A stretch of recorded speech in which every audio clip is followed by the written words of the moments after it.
I didn't understand a lot about myself, but what I identified is that the parts I didn't understand had to do with my own culture and community. Like I spent so much of my life repressing or pushing away my identity in order to fit somebody else's expectations, whether it's my family's or greater societal expectations of what it means to be Asian American.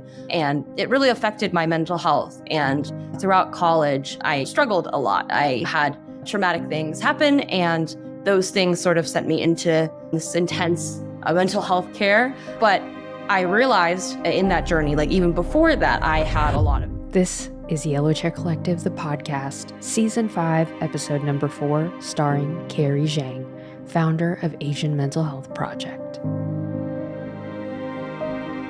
I always like to start out podcast episodes acknowledging the reason why you're here. And so, Carrie, the reason why I loved having you on here is I've been witness to a lot of the events that you've hosted, and there's never been one bad event I've gone to. I always seem to connect with one person. There's always like a true essence and heart behind why you do what you do. So for people that don't know what Asian Mental Health Project is, can you give an overview of how that started for you, how you even had the idea to found the nonprofit? And so give people an overview. Yeah, thank you. That's such a great question. And okay, well, I'll give you a brief of what Asian Mental Health Project is. We are a nonprofit, and what we do is our mission is to educate and empower Pan-Asian communities in making mental health care more accessible, or mental health topic more approachable. However, I've been really breaking down what this means to me, and especially the word like empowering, because I think that can be such a bit of a buzzword without a lot of context to it. To give someone tools and resources to be able to go do something. And that makes me reflect on my own journey of, I started Asian Mental Health Project years ago, around 4 years ago, I would say, is when the first initial idea popped up. How old were you? 5. I was, oh my God, how old? Like 22? 21. Girl, this is what I'm interested in. Because most people that are 21 or 22 don't start a nonprofit. Maybe I'm wrong, but I really do believe that that's 0.5% of the population of all 21-year-olds, let alone all Asian American 21-year-olds who just want to make their parents proud. So how did that idea manifest itself into reality? Because a lot of people dream about one day creating a nonprofit. And for you, how did that lead to a consistent action over the course of 4 years where you're now making impact in the LA community? Yeah, thank you. That's such a thoughtful question. When I started it, when I was 21, 22, I would say is when things started. And I was like, let me just put some pieces together. I graduated college. It's a year out. And the reason why I started it is because I was feeling lonely, and also just I didn't understand a lot about myself, but what I identified is that the parts that I didn't understand had to do with my own culture and community. Like I spent so much of my life repressing or pushing away my identity in order to fit somebody else's expectations, whether it's my family's or greater societal expectations of what it means to be Asian American. And it really affected my mental health. And throughout college, I struggled a lot. I had traumatic things happen, and those things sent me into this intense mental health care. But I realized in that journey, like even before that, I had a lot of issues with anxiety and depression and things like that. I just didn't really know how to name it because I didn't have the tools and I didn't feel empowered. I didn't know what to name the feelings that were going on around me, but I had identified that maybe it had to do with the stigma, or maybe because I wasn't allowed to talk about my feelings in my own household, or maybe it's because none of us did. With that journey, I wanted to start a multimedia project of, hey, maybe this will help me connect with one other person that's going through the same thing. I always know when you connect with one person, it opens the opportunity to connect with a lot of other folks, and we're such social creatures that it's so important for us to connect with one another. So long story short, started it because I was feeling lonely. So I put up this Instagram post of, hey, is anybody interested in doing a multimedia research project with me to talk about mental health and Asian identity? And then it started as an Instagram account where I would post my findings and I think I talked to 60 plus people in that first couple of months of research of what everybody went through. And everybody had very different familial backgrounds and ethnic backgrounds and cultural backgrounds within the Pan-Asian sort of identity.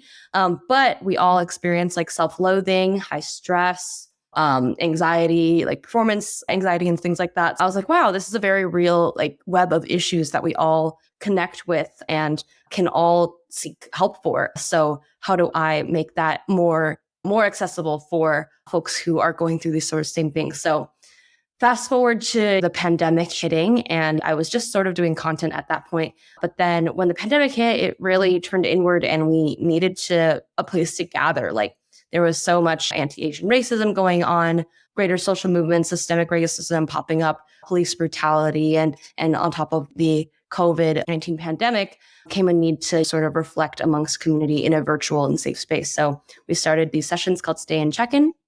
And those have been going strong ever since. We still have those every Wednesday.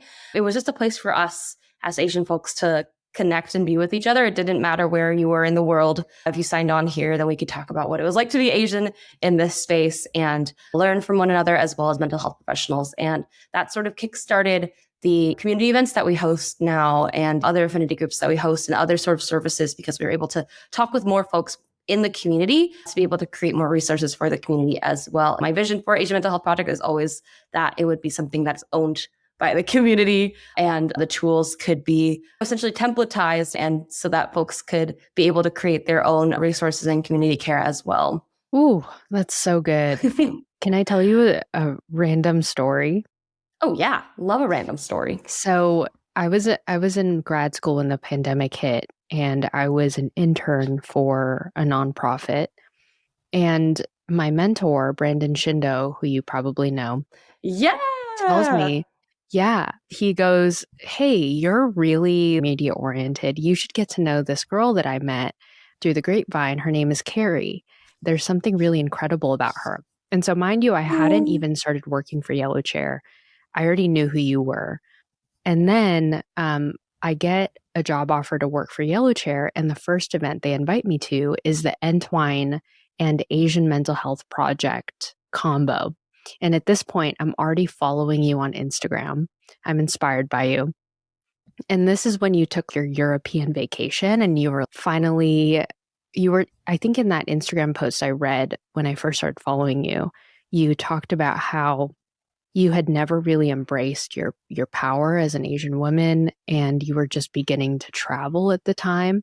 And I think this was just like the birth of Asian Mental Health Project coming into in-person events.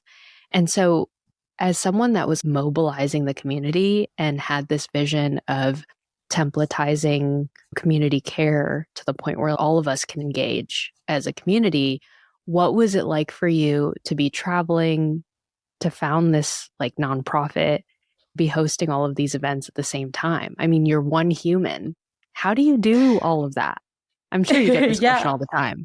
One, I value community very, very much, and I value work a lot. Whether or not that's good, I don't know. I understand that I am susceptible to burnout, but I also understand that I worked a lot on rest and a lot on what I need to do to balance everything. I've been able to incorporate more self-care related things into these cycles that I go through. But at the end of the day, I really do like to produce things. I really love organizing. And it's just really where I hit that flow state, I think is what it's called. It's like when I'm organizing in-person events, there's nothing else I'd rather be doing at that moment.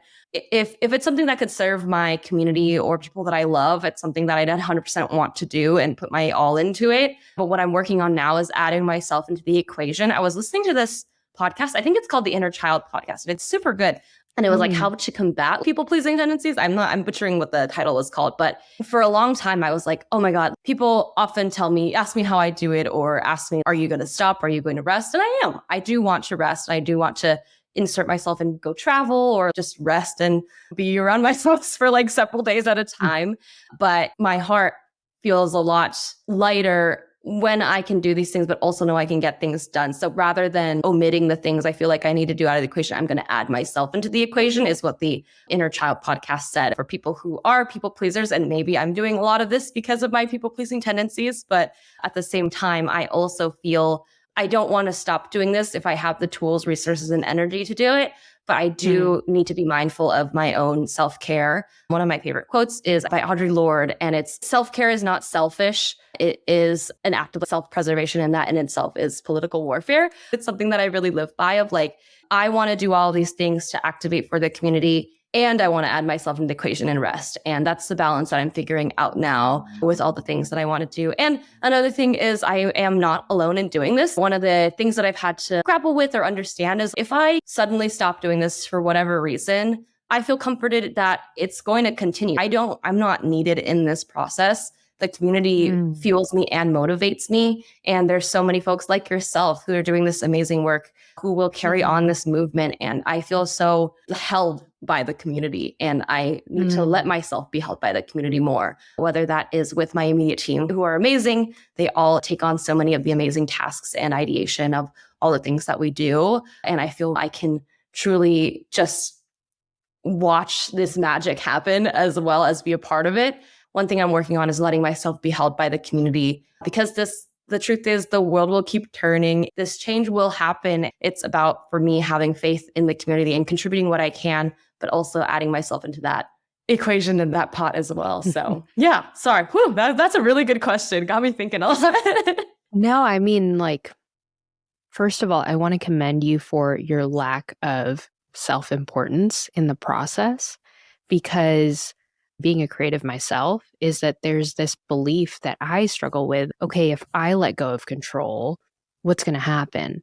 And it sounds like in the 4 years that you've been doing this, you've gotten to a place where you can say, what, maybe I'm really not that important, but I have to ask myself, is this something that I want to keep doing for decades, years to come? Can you unpack that for me? I want to serve the community, but I'm also held by the community. What does that mean to you, Carrie? Yeah, I think in the simplest way possible, I realize I have the power to carve out what I do with the life that I have. And I know I love my community, my people, animals, the earth, all the things, my family. And I know I have the capacity to care for these people or these elements of my life. If I have the capacity to care for it and the capacity to serve. But at the same time, I know I wasn't just born with this capacity. And I know that I exist because of the folks that existed before me, the folks that exist now, my friends, my community, ancestors, family, sort of the same sorts of people that I want to hold. They already inherently hold me in who I am. Sometimes I feel like I think there's that sort of founder mentality. It's something that never really resonated with me of like, I need to do this because whenever I tried to align with that, it always just put a lot of pressure on me. And I was like, whoa, I don't like that. But something I'm working on is allowing myself to be held by all of these different forces, whether it's people or the earth or places, to be able to just be a human being in this space. But as a human being, I am taking on the responsibility, or I want to take on the responsibility of serving my community and those around me as best as I can.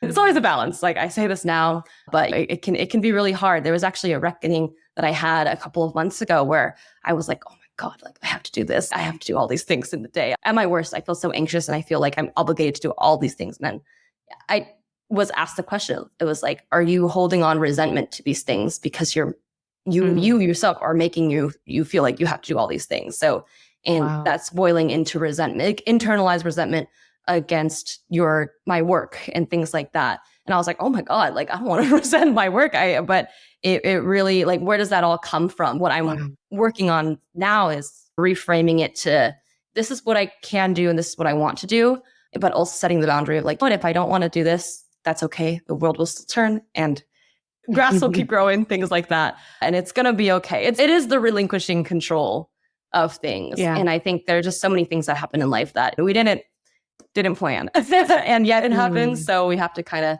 go with the way the wind blows, I guess. Yeah. Carrie, there's so much gold with what you just said, and I don't want people that are listening or watching to miss it. You said, I don't subscribe to the founder mentality. It kind of doesn't equate with who I am as a person. And the second thing that you said was, I'm already living in community. And so why not allow myself to be held by community? And I think what a lot of people get wrong is they carry around this belief that they have to be something that they're not. Like, I was just talking to someone about this the other day. Like, when we set this expectation to be compassionate, we make it a goal rather than planting the seed of compassion, where you already are that person. You just have to water the seed so that you can grow. And like, I can tell that you're somebody that has already lived out so much work and mental health, like work on herself, to be able to say, like, the world will keep turning on without me, but I'm going to live in my purpose because that's my passion and that's like what I subscribe to. And so what I know that there's a story behind that. I know that like you getting to that place was not like I woke up and I wished for it and it happened. How did you get to that place? Like, what was the messy middle to getting to a place where you went, I'm just going to be in service to this. I'm going to let it happen through me and for me. Oh yeah. Oh my God. I love the phrase messy middle. That's awesome. Because I feel like we're always in a messy middle. It's like nothing is as clean cut as it seems. And I appreciate like leaning in, like unpacking that mess, because that is so important.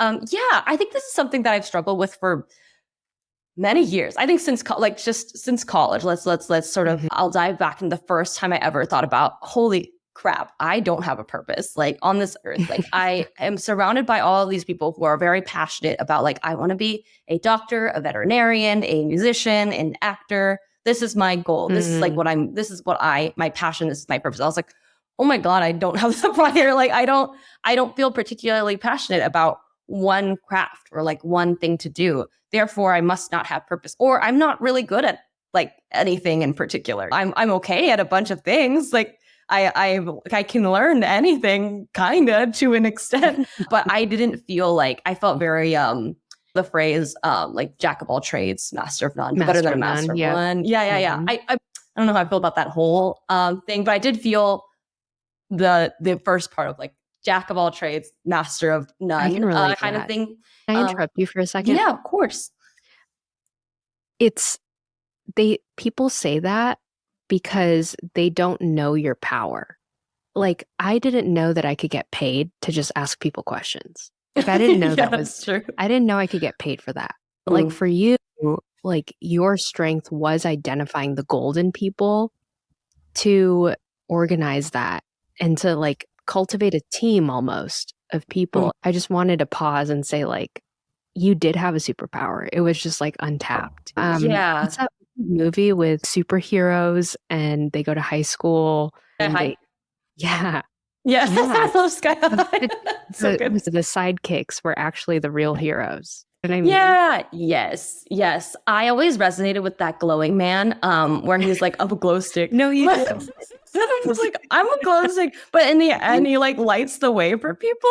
Yeah. Again, like tapping into that and realizing not a purpose. Purpose doesn't look the same for every person, and we can make our own purpose and meaning out of life. Like I don't have to subscribe to any one vision of what somebody's purpose is. I can make that for myself. And that's honestly something I've like learned very, very, very recently. I remember I was having this big existential crisis with my therapist during COVID. Yeah. There was a book of like, it was like, I was having this like moment of like, oh my God, I'm like not worth the thing. And that's fine. Like, it's good. I'm just a speck of dust. This is great. Like there's oddly freeing about that. But then I saw this book at the corner of my eye, like in my mom's bookshelf. It was like, it's called like, what is your purpose? It was something like that. And I was like, oh my God, I don't know. And I was like, this is some weird spiritual stuff coming in, or it's just a coincidence and I can make the meaning out of it. But then in recent years, I really stepped into like, okay, this is what I like to do. This is what I'm good at. And maybe because of that, and because I've seen this Asian mental health project, or I've seen it grow, maybe that is my purpose, is not just putting it just in the organization. But I mean, as mentioned, I do work in public policy, and I like to do a variety of other things, art, music, and stuff. And maybe it's just stuff that I like to do and explore. And I will keep doing it because it makes me feel purposeful. And I find purpose in that, even though I'm still carving out what that means to me. I had no idea that you were still struggling with purpose. That's actually really refreshing because from the outside, let me tell you this, that's refreshing for me to hear. Because from the outside, it's like, oh, here is someone that's so talented in community care who Oh, really loves what she does. Like, okay, the first event I ever went to was the Entwine AMHP event. The second event I mm, went to was Everything Everywhere All at Once. It's mm, the Queer Social Club that you collaborated with. And mm. I think I was hosting a booth for Yellow Chair at that time. Yes. Mm. There's a magic to the way that you organize community because it's like there are always tears. There are always people that walk away going, oh my gosh, I got this person's number. There's always food, which is important. You're True. so good at it. And so, what am I missing here? What do you think people don't see in your experience as someone that's founded this nonprofit? Because what I see is so much success and so much purpose. But what do you think you're still searching for in this journey that you're on? Oh my gosh. Yeah. Thank you so much for that. That means a lot to me. And it's always nice to be affirmed that these events mean things to people because I'm like, I feel like it would have been really nice if I had this at some point. So that's how it all happens. I don't know what I'm searching for. I'm searching for a way to make this sustainable. I think that's one thing. I Mm, realize this is what I like to do and this is what I want to do. But in this, call it capitalist society, I want to mhm, be able to pay my bills, but also be able to like live a happy, fulfilling definitely. life in the ways that I need. I need to make this sustainable, and I'm not sure how to do that yet. Yeah. I can see it'll come. I'm sure. I'm always a little bit concerned. I don't about money and things like that, but I do want what I'm searching for is a way to make it sustainable and continue all of our events.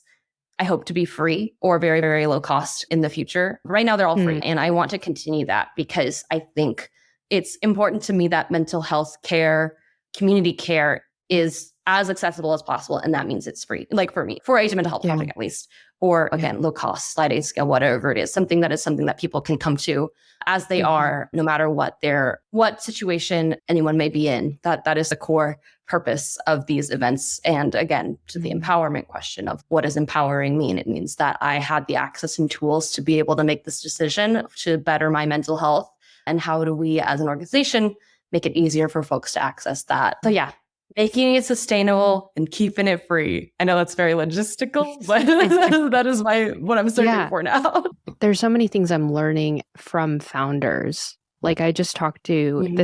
this podcast season, I'm talking to a lot of women founders. And a lot of the Mhm. time, I think there's a stress behind the work that you do because you are carrying a lot of weight of like you're working full time and then you also Mhm. have this project that you're deeply passionate about, but you also want to travel and live a good life.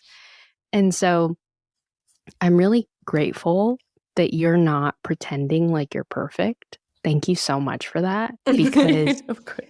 like, this is a conversation we need to hear. Carrie Zhang, just because she has this, project that's bringing people together, doesn't mean that she's not human.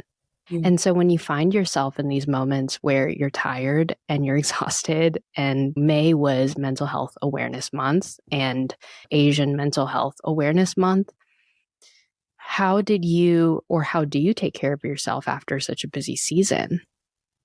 The one part of self-care is checking in on myself, like how am I actually feeling? Like when you care for another person, the first thing you ask is you don't just dive in and like give them, well, maybe you do, but like when you're asking somebody what they could do, what you could do for somebody, the first thing you do is like ask how they're feeling and things like that.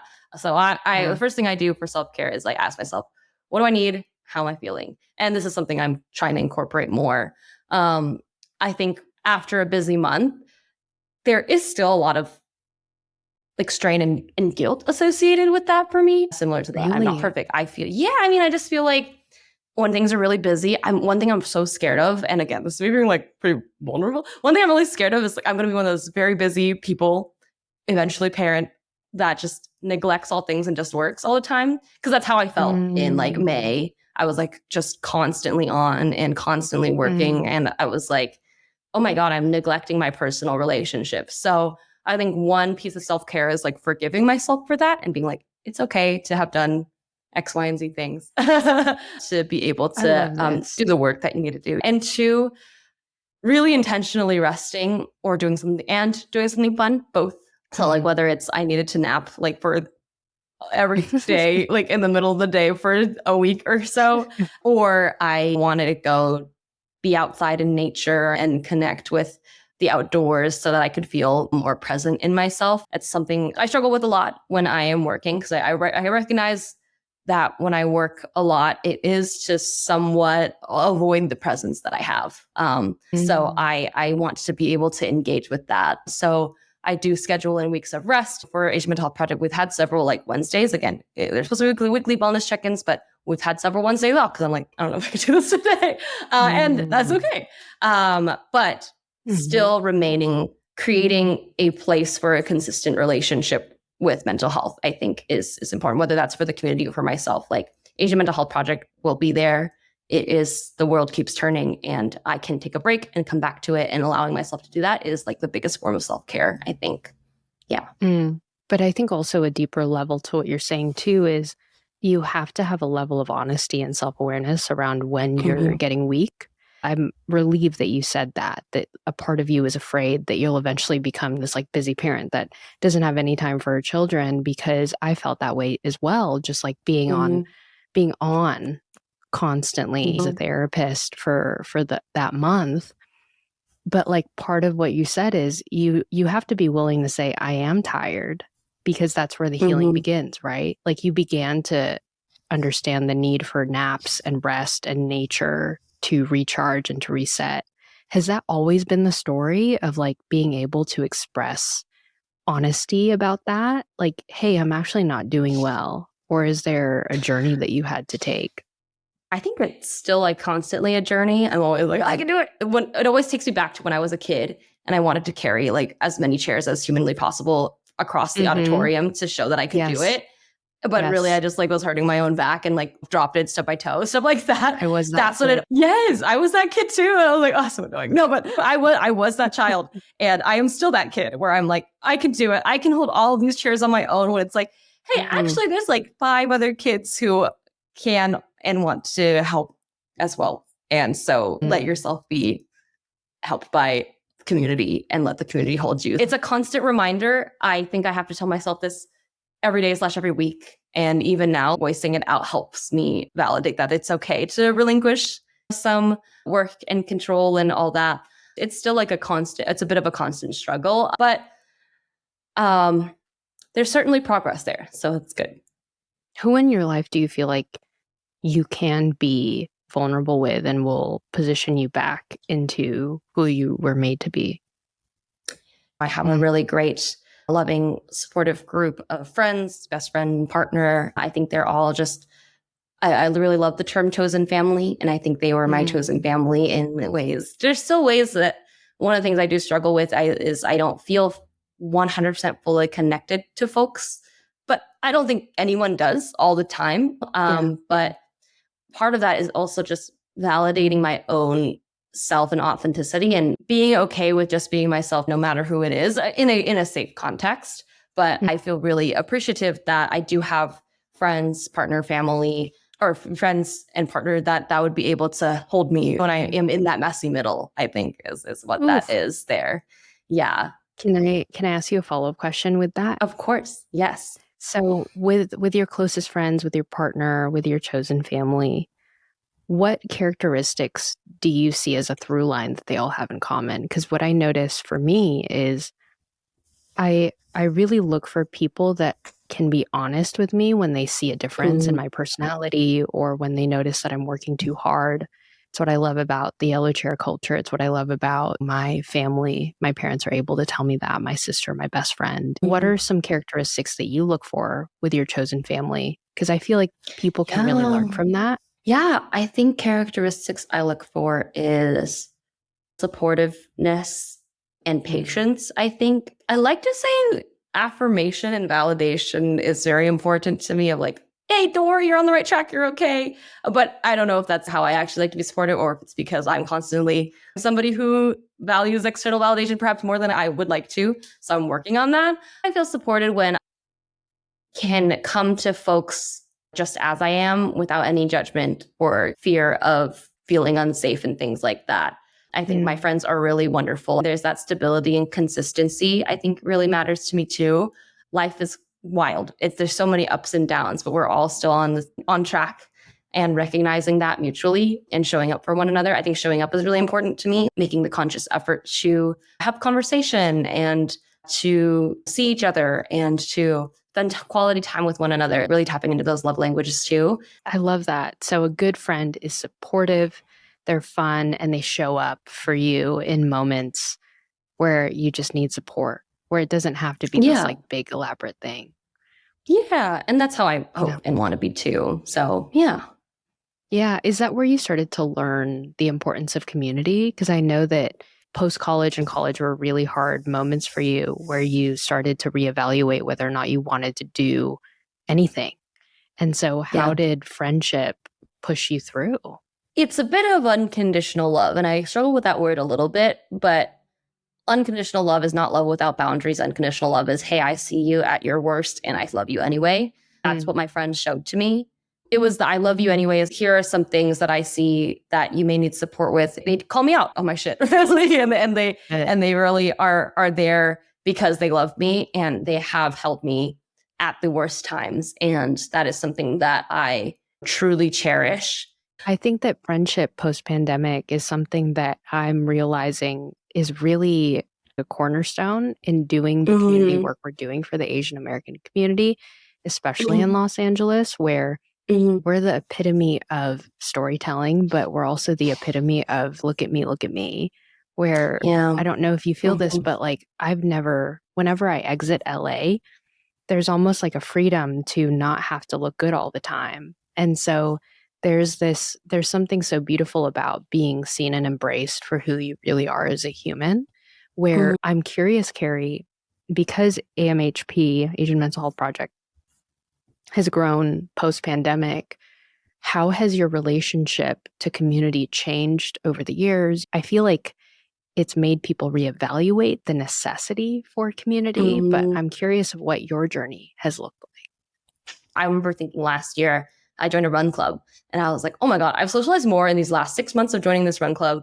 than I have ever in my whole freaking life. I've met so many people every week and we're all like hanging out all the time. And I'm like, ugh. It was so nice. I think just in like the nonprofit space, I don't know the exact number, but it's something like the number of nonprofits 3x'd in the last several years because of COVID. I could be wrong. And that was really cool because it's like, the need for community is so strong. And then it's like, oh, we can build one. Like we as humans, we as people rally together and organize when things are going wrong. And in our hardest time, when we have each other, we can hold each other. And that's when we really have to show up for each other. And I'm hoping that can carry on more and more and not just showing up for each other again for the vanity of things. Cause I think in LA, like there's the pressure to like look cute, make everything into content, things like that, which is so much fun. I like to do it sometimes, but girl, that cannot be our sole driver. It can't be our sole driver of why we want to do things. I think it gives an extra oomph sometimes to push things out. But what is the real human connection that we're creating with these experiences? And is it something that we want to dedicate our time to? And that anybody has the power to build community. Yeah, I want to end today's conversation by just acknowledging just the genius and the simplicity behind how you navigate things.